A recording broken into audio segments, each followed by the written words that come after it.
السلام عليكم ورحمة الله تعالى وبركاته. الإخوان، نتمنى أنكم كلكم بخير وعلى خير. مرحبا بكم في هذا الفيديو هذا. وكالعادة تمهيدا للفيديوهات ديالنا، كلمة شكر لكاع الناس اللي كيسيبورتيو هذه القناة هذه. شكرا لكم بزاف. بغيت نقول لكم شكرا على الدعم ديالكم والاشتراكات ديالكم على هذه القناة هذه. وحنا وكالة بودوة شينا كما وعدناكم أن هذه القناة غادي تكون واحد المصدر ديال المعلومات لكاع الطلبه اللي كيبغيو انهم يكملوا الدراسه ديالهم هنايا في الصين، باش هكا ان شاء الله يكون عندهم واحد المسار ديال التفعيل اللي هو سليم، وواحد المسار ديال الدراسي ككل اللي هو سليم. والاخوان، هذا الفيديو هذا ان شاء الله غادي يكون شويه صراحه طويل، نظرا انه كيحمل واحد الرساله لكاع الطلبه اللي كيبغيو اللي جاو انهم يكملوا الدراسه ديالهم هنايا في الصين، سواء من طلبه القدام ولا من طلبه الجدد. والاخوان، قبل هذا الشيء الاخوان كما كتعرفوا انه بزاف ديال الطلبه تحصلوا على لي زادميشن ديالهم، الجي دبليو ديالهم، وكاينين الطلبه اللي التحقوا بالجامعات ديالهم وهم حاليا على استعدادات باش انهم يبداو الموسم الدراسي ديالهم. من هنا كنقول لهم مبروك لهاد الطلبه هادو. كاينين صراحه الطلبه اللي راهم باقيين كيتسناو انهم كما كنقولوا يتحصلوا على التاشيرات ديالهم باش حتى هما يلتحقوا بالجامعات هنايا في الصين. وبالنسبه بالنسبه للاخوان، واحد المشكل اللي بزاف ديال الطلبه اللي كيصيفطوا ليا كيقولوا لك انه مازال ما عيطوش لهم بالسفاره باش انهم يحطوا الباسبورات ديالهم باش يتحصلوا على الفيزا ديالهم. وكيقولوا لي باش انه علاش الوكالات ما يتدخلوش انهم يلقاو لنا شي حل. الاخوان، غير باش نكون واضحين في هذه المساله هذه، راه هذا ماشي مشكل ديال الوكالات، راه هذا المشكل ديال الدوله ككل. يعني السفاره الصينيه اللي في المغرب اللي في الرباط هما اللي خصهم يحلوا هذا المشكل هذا. وراه هذا الشيء راه ما كينطبقش غير على الطلبه بوحدهم، راه كاينين الناس اللي عندهم الخدمه ديالهم هنايا، كاينين الناس اللي كيجيو على ود البيزنس، كل واحد على جاي نفس المشكله الاخوان. باش غير نكونوا واضحين في هذه المساله هذه، لانه بزاف ديال الناس كيصيفطوا ليا كيقولوا لي لا، خص الوكالات هما يتدخلوا يلقاو لنا المشكل. الاخوان، هذا المشكل راه مشكل ديال الدوله، راه ماشي وكاله. هذا الاخوان من جهه. وبالنسبه للاخوان، كاينين الطلبه اللي كيتشكاو انهم ديجا هما شراو الفلايت، ولا انه غادي يانيوليو الفلايت لانهم ما تحصلوش على التاشيره في الوقت اللي المناسب، ولا قبل الوقت اللي قطعوا فيهم الطياره ديالهم.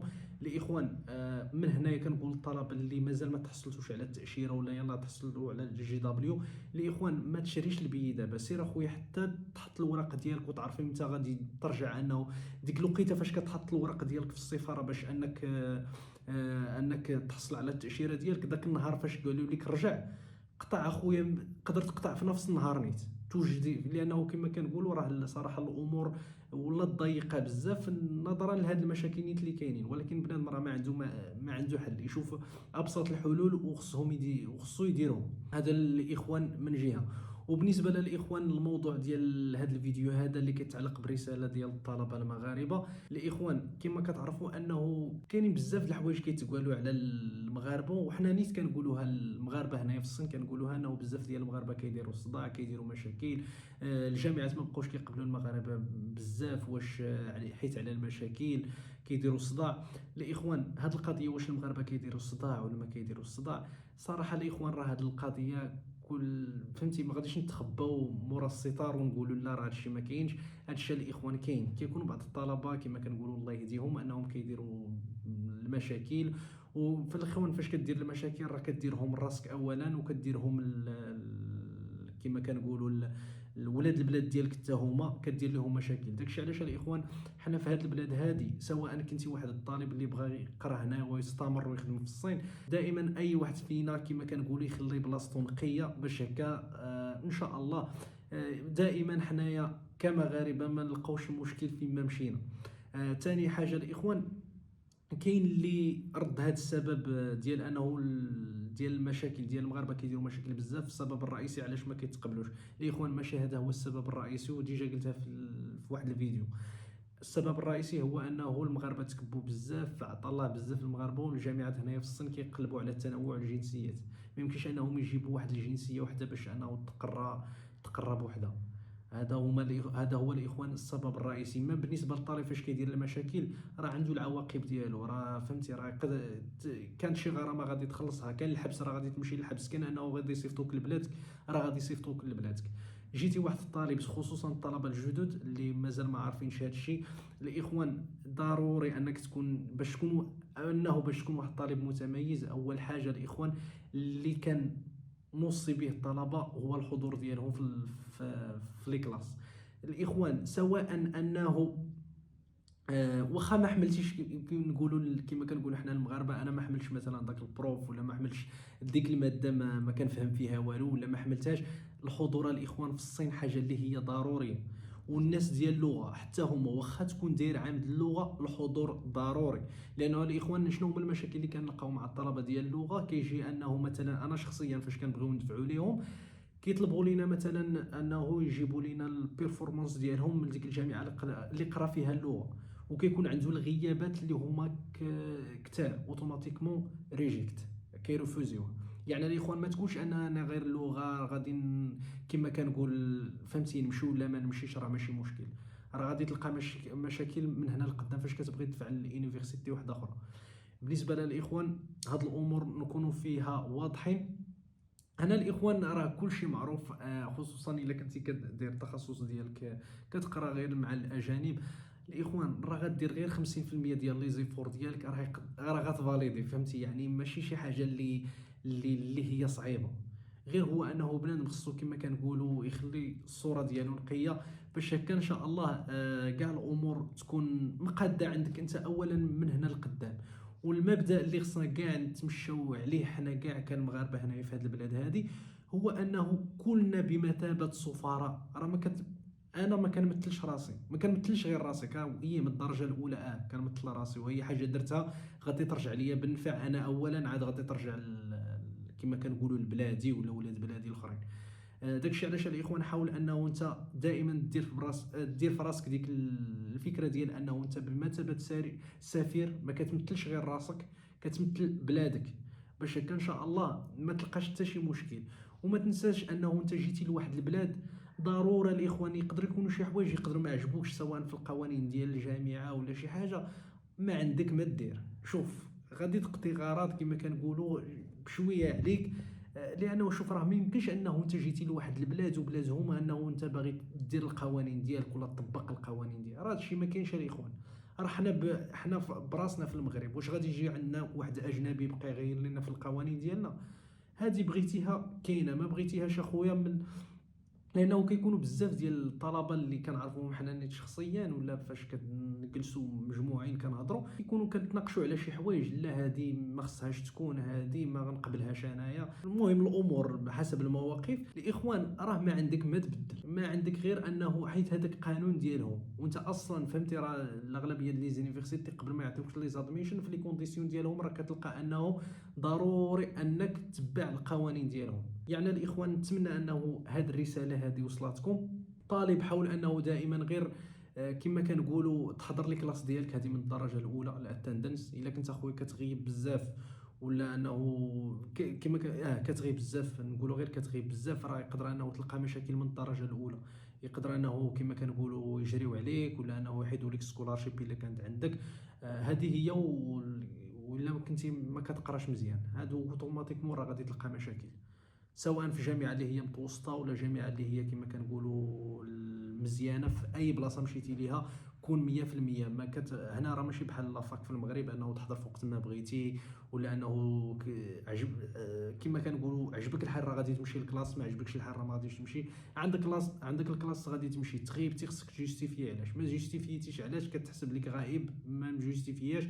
وقدر انه تفوت واحد العدد من ديال السوايع، ديك الساعه راه غادي يعيطوا لك. الا كنتي كما كنقولوا حنا بالدارجه المغربيه عيقتي، راه يقدر يجريو عليك، يقدر يحيدوا لك سكولارشيب ولا يجريو عليك. ولا انه الا قلتي انه مثلا درتي غير مثلا واحد 20 ساعه ولا ما عرفت كل جامعه على حسب شنو درت، راه ديك الساعه يقدروا يعطيك سانكشن ولا وورنين على حسب الجامعه شنو دايرين هما.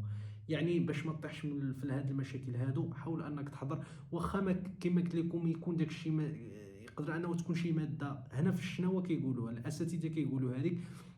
بعض الاساتذه ماشي كلشي كيقولوا لك، حتى حنا كنا طلبه كنا كندخلوا لدي موديل ما كنحملوهمش. وشنو شنو كيدير؟ غادي يمشي بالزمن، يعني غادي يمشي لذاك الكلاس، يا نتبع معاه ولا انه كما كنقولوا نهز شي حاجه اخرى نقراها، ولا داك الكورنيت كما كنقولوا نهزو انا نقراه لراسي. ما كاين حتى مشكل، حتى واحد ما غادي يهضر معاك. ولكن باش انه تغيب ولا انه باش دير كما كنقولوا اوتوماتيكمون الغياب بزاف كيعني انه نعس بزاف، كيعني بزاف ديال الحوايج اللي غادي تديك كما كنقولوا لشي امور اللي هما ما غتبغيهمش انت راسك اولا، ما غاديش يبغيهم اي واحد، لانه لا يعقل انه انت جيتي من واحد البلاد اللي هي بعيده اللي هي المغرب حتى الشينوا باش انك دير بحال هاد الامور هادو. اوتوماتيكمون غادي تلقى راسك في مشاكل اللي هما كبار، وغادي تلقى راسك حتى انت في المغرب. بزاف ديال الطلبه وقع لهم هاد الامور هادو، وكما فهاد الشيء في الجامعات اللي هما عاديين، جامعه على قد الحال. راه يقدر انه الطالب كتلقاه كيكريتيكي ولكن راه ما يبغيش يوقع عليه داكشي. على اي حال قريتي في جامعه اللي متوسطه ولا اللي مجهده ولا سميتو، خصك دير داكشي اللي عليك، لانه كاع الطرق كتوصل، فهمتي؟ باش ما تقولش انه لا انا في واحد الجامعه اللي على قد الحال. اصلا الا كنتي في واحد الجامعه على قد الحال راه ديما انه خصك تقول علاش. راه الا كان عندك واحد الدوسي اللي على قد الحال راه اوتوماتيكمون الجامعه على قد الحال. راه باش ما نبقاوش نكريتيكيو غير حنا الجامعات، راه هاد الامور كاينين وكنعيشوها بشكل يومي مع الطلبه المغاربه. دائما الجامعه الجامعه الجامعه، ولكن حنا ما كنقولوش كما كنقولوا في ريوسنا انا علاش هنايا، شنو قدمت، شنو هو الدوسي ديالي، شنو. راه لا يعقل انه انت عندك واحد الدوسي على قد الحال غادي تمشي لواحد الجامعه اللي هي الطوب، راه ما غاديش تقبلك. حتى ديك الجامعه راه كتقلب على الطلبه اللي هما الطوب. كل واحد عنده بلاصتو كما كنقولوا، خصوصا في هذه البلاد هذه راه هادشي معروف، راه ما كاينش هك ولا هكا. اللي باغي يقرا راه كما كنقولوا راه غادي تقرا، عندك 10 11 12 قريتي في جامعه اللي على قد الحال راه ماشي نهايه العالم. غادي تقرا تمايا، غادي كما كنقولوا غادي دير غير 75% في المجهود اللي كدير في المغرب، غادي تجيب النقاط اللي هما مزيانين، الحضور اللي هو مزيان، غادي تقبل في جامعات اللي هما الطوب اوتوماتيكمون. يعني في الماستر ولا البي اتش دي دائما هادشي كنقولوا للطلبه، ولا انه فاش كتكون واحد الطالب ميسره الدعوه كما كنقولوا راه يقدر انه من الاول تمشي لجامعات اللي هما الطوب ولكن بسيلف سيبورت، فهمتي؟ ما كاينش ديك القضيه ديال السكولارشيب. وعادي يقدر انه كيكونوا بعض الجامعات كتمشي بسيلف سيبورت العام الثاني كما كنقولوا كيشوفوك واحد الطالب اللي مزيان كتشارك في لي زاكتيفيتي. حتى هذه النقطه الاخوان ما تنساوهاش، لي زاكتيفيتي حتى هما مهمين. هاد الحوايج اللي غادي ينفعوك انه خصوصا في السكولارشيب ولا انه في الدوسي ديالك ولا حتى